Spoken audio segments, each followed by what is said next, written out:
এই কালো পাথর মিস্ত্রি, ঠিকাদার, কন্ট্রাক্টর সব দেখে শুনে কিনবেন। এর ভিতরে এরকম পাথর থাকে যে জল দিলে টুকরো টুকরো হয়ে যায়, কেউ বুঝতে পারবে না। দেখেন একদম পাথর, কিন্তু জলে দিলে টুকরো টুকরো হয়ে যাবে। আপনাদেরকে জলে দিয়ে আমি দেখাবো, ভিডিওটা দেখে বুঝতে পারবেন।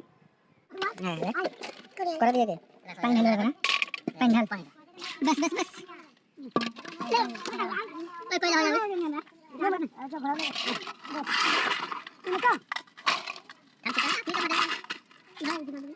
যেতে ভিজবে এতে ফাটবে, যেতে ভিজবে এতে ফাটবে, যেতে ভিজবে রালুনি আর কিছু আছে আর কিছু না। বালুটা এই না না পানি আনতে ফাটা পড়লে পানি আনতে, পানি আনতে এই থামলা ছাড়া